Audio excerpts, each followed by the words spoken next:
right? We're trying to build this new person that wants to feel good, that doesn't want to cry anymore, that doesn't want to feel alone, that doesn't want to be shut down, that doesn't want to feel depressed, that doesn't want to feel like killing his fucking self. Because at some point, I think this guy's going to.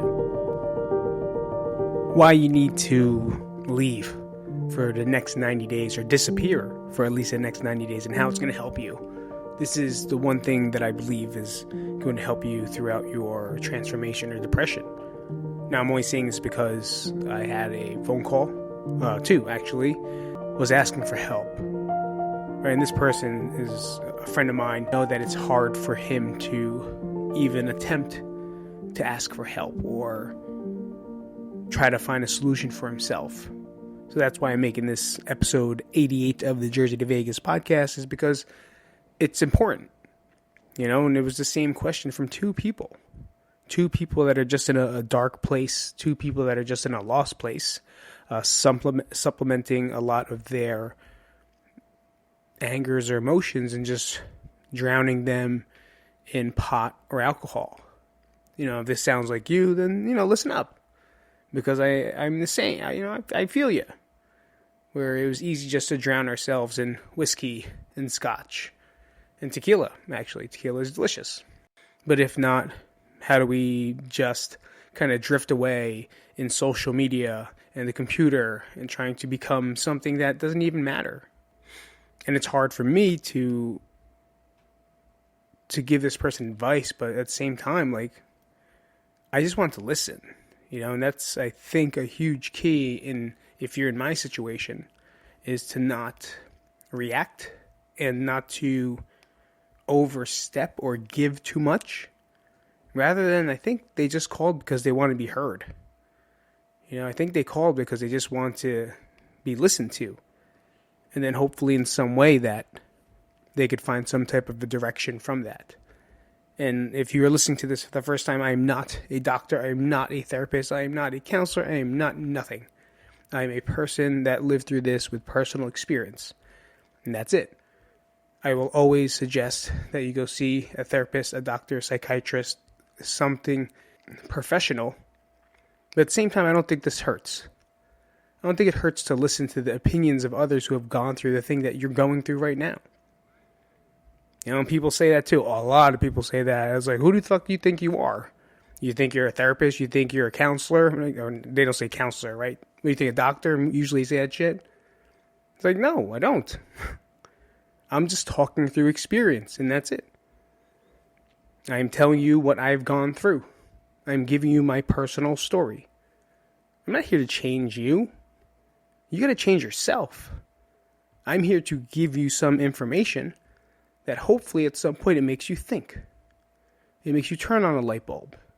It makes you move into the direction that you actually are searching for. So like I said, it's hard to give this person advice. But rather instead, I just listened. And I listened. And I listened for a long time. Laughing, sometimes crying. Because it hurt to hear the pain that he was going through. But when we came to the conclusion, it came time to really think about it. This is what I came up with. I didn't say it to him on the conversation. Right, in the conversation, I say, let's start doing something different. That's it. I gave one task, one suggestion. And that'll be the number one thing that I'm going to tell you right now. And that's to fix your physical health. Start moving. Do something. Because it's very important. Movement is the method towards mental well-being. Does that make sense? Movement matters.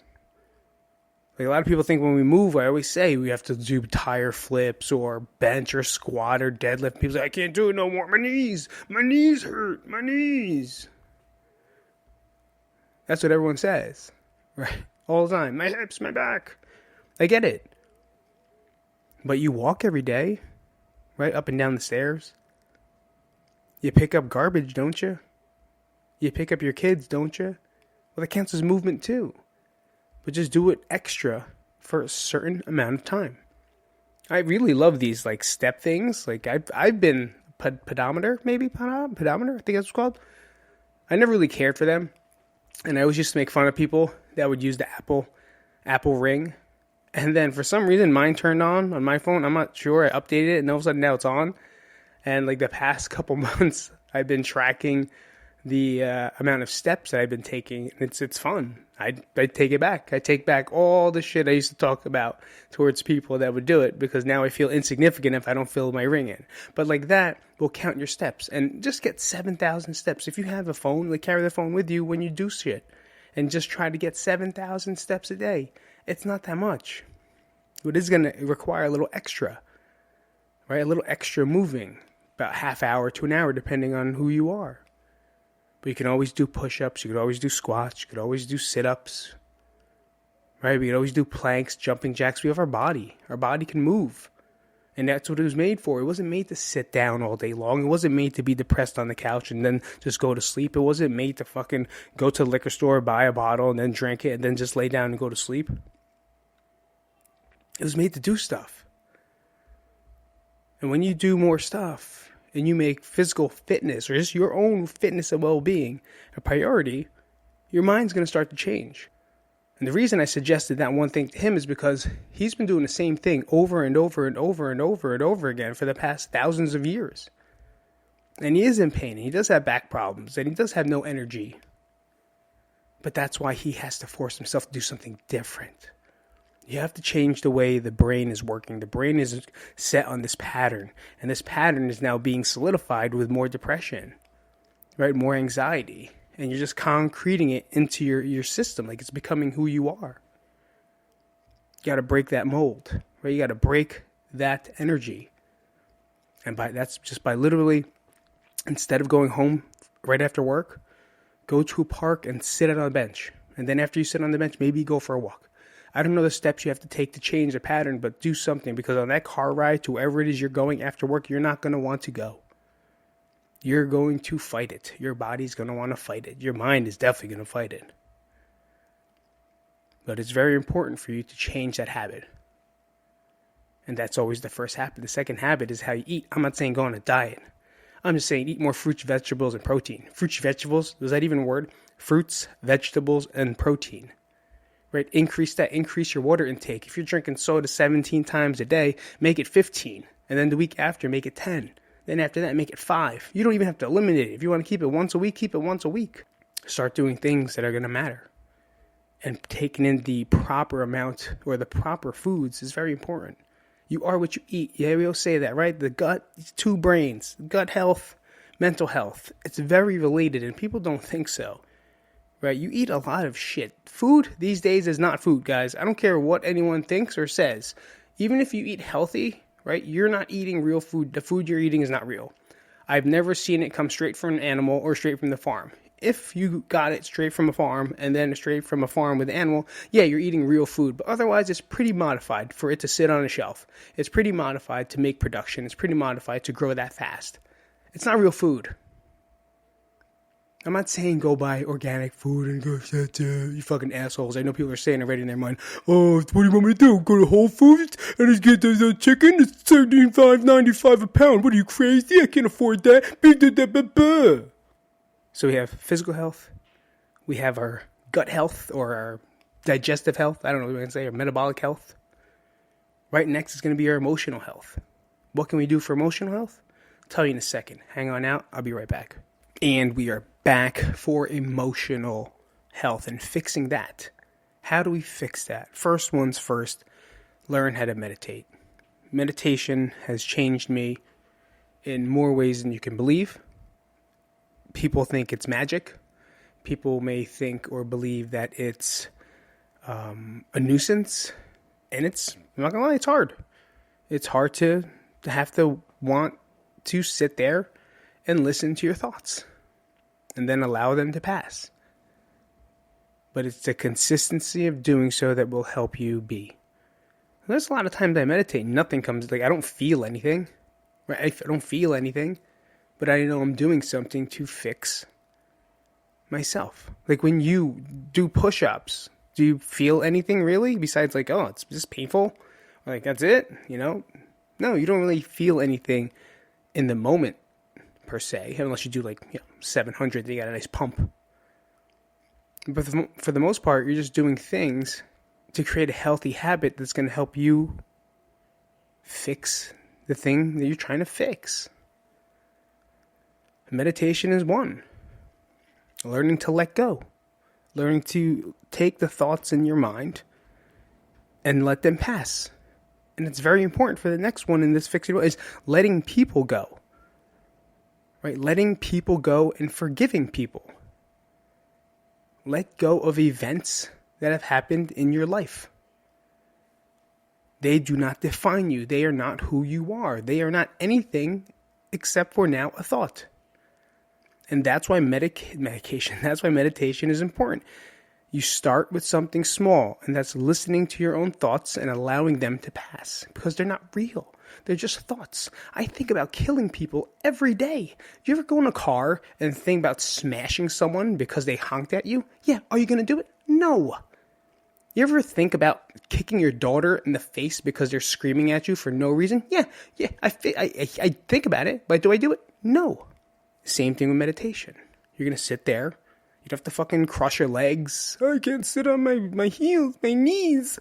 I can't sit down on the cross-legged. No, just fucking sit on the bed, sit on the couch. Whatever you want to lay down in the beginning.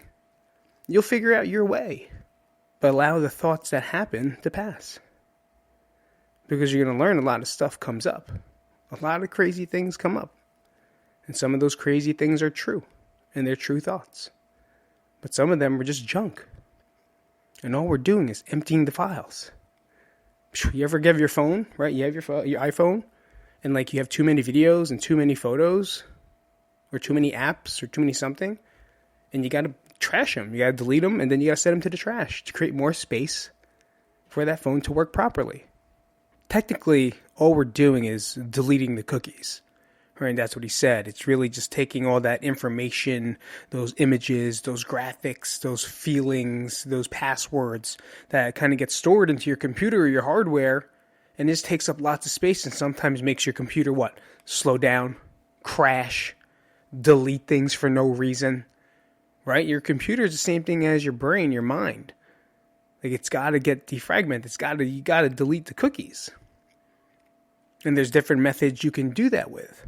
Trying to find some clarity. And fixing your emotions, it goes with saying is just learning how to let go. And we say from meditation to people to past traumas, like we have to let go. And it's very hard. I'm not going to say it's easy. I'm not going to say it's so simple that anyone can do it. It takes a lot of work. It takes a lot of help.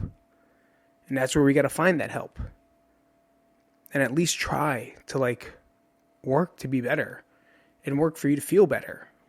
Fixing your emotions, I think, is the hardest one. I could work out all day long. I could choose to eat a little bit better. But doing this part, it's difficult. But it's way worth it. You ever do something so difficult that at the end it's just worth it? I feel like that's what people that run marathons do. It's that feeling of accomplishment, that feeling of finishing, the feeling of putting so much work into it, no matter how fast they did it or how slow they did it, they still finished it. It has to feel good. We always felt that way when we did Tough Mudders. Tough Mudders or Spartan races, right? It was always a challenge.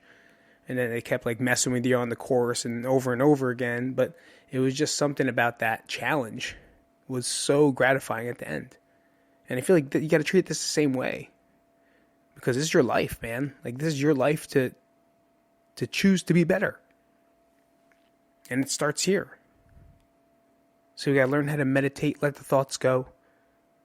Learn to let go of things easily. People in your life, let them go. Doesn't mean you have to ignore them and never talk to them again. Sometimes you got to let them go. And isolate yourself for the next 90 days. I keep saying 90 days because it sounds cool. That's it.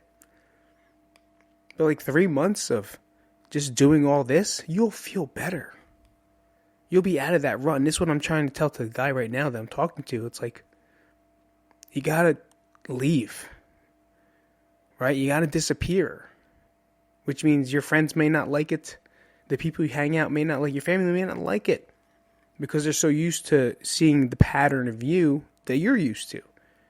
But that pattern, right? You keep doing the same thing over and over again, expecting a change. That's called insanity. It's insane. You're trying to feel and you're trying to accomplish something but still doing the same thing over and over again, thinking that things are going to change, and it's not. You have to change something. And that's one of those things. And the last one it has to be with the people. Right? The last thing I told him, or I'm thinking of telling him, was like, you have to surround yourself with different people. Because they're the ones that are going to influence you the most.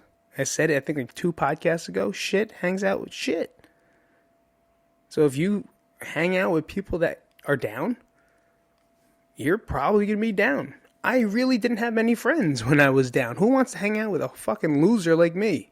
Who wants to hang out with someone that's like, oh, everyone's against me and the world is against me? No one's they'll support you and they'll talk to you, but it doesn't mean they want to fucking hang out with you, because you're not fun unless they are the same way.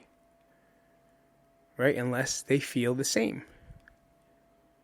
And that's fine if you want to feel that way. But if you don't, well, then really look deep at the people you are hanging out with, the people you talk to. Are you guys gossiping? Are you guys making fun of people? Are you guys just like degrading other people to make yourselves feel better? Maybe you have to look a little bit deeper, because that's just not going to work. Yeah, it's cool to gossip with your friends now and then. You know, you do it. It's fucking normal. It's normal talk. But like if you do it every day for no reason, like there's a group of people. There's a group of girls at my wife's work that all they do is talk shit about everybody. And like the minute they're nice to your face, but once you turn around, I'm sure they're talking shit about you. Right? Gossiping, they did this and who got that and this was that. Oh my God, look at his shoes, look at his nails, look at the way he's wearing. Like, if that's who you are, you better fucking change. Because that's not going to help you at all in life in any way. People may pretend to like you. They probably don't. But if you are that person and you hang out with people like that, well, then you're that crew of fucking assholes. And if you don't like it, go fuck yourself. I don't care. But if it offends you, well, then maybe there's some truth to that. And maybe it's time for you to look deeper and see if the people you are hanging out with are not good for the new you. And that's all we're trying to do. Right? We're trying to build this new person that wants to feel good, that doesn't want to cry anymore, that doesn't want to feel alone, that doesn't want to be shut down, that doesn't want to feel depressed, that doesn't want to feel like killing his fucking self. Because at some point, I think this guy's going to. Right? And if it doesn't get better, the next step for me is going to fucking tell somebody. Because I can't lose him. But we're trying to find and recreate a new person. And that person needs to get physically fit. That person has to eat better, a little bit smarter. That person needs to fix and get in touch with their emotions in ways they never have. And that person needs to eliminate the shit inside their life so they feel and can become better. And that's the equation. That is my equation for getting out of your depression, getting out of your shit, changing your fucking life. Physical fitness. Eat better. Be in touch with your emotions. Understand them more. And eliminate the garbage. All the garbage. Let it all go. You do those things, I will guarantee you'll feel better. I'll guarantee you will. But it's going to take work. And if you enjoy work, you enjoy this podcast, go to patreon.com/Jersey to Vegas and fucking support the channel. I'm asking you to. I never ask people to do shit. If you're a listener and can help, I'm asking for help. So thank you guys so much for hanging out as usual. Thank you guys so much for coming out as usual. Episode number 88. We are closing into 100. I'm super excited for that. I also booked 2 interviews or 2 podcasts actually with another person. So I have my friend, he's a therapist. He's from California. Never met him in real life, just online. But I've been on his name's Travis. I don't know if you guys remember him. And then I have another guy named Les. He's a father who lost his son. And he kind of reached out to me and just wanted to talk. So I'm excited for those 2. I'm going to give you guys a bunch of other guests because I think it's time to start really ramping up and learning from other people. All right. And if you have any suggestions, do you want to be on a podcast? I think Dom's going to be on a podcast soon too. I haven't technically asked him, but I'm going to ask you live on this. Dom, would you like to be on my podcast? Cool, because he's the only person that watches fully, and he also comments, and then he'll call me immediately after the podcast. So thank you guys so much for coming out. I'll see you guys later. Peace out, Scouts. Thanks for listening. If you enjoyed this episode and you'd like to help support the podcast, please share it with others, post about it on social media, or leave a rating and review. To catch all the latest from Pete, you can follow him on Instagram at Pete Isip. Thanks again, and see you next week. Bye-bye.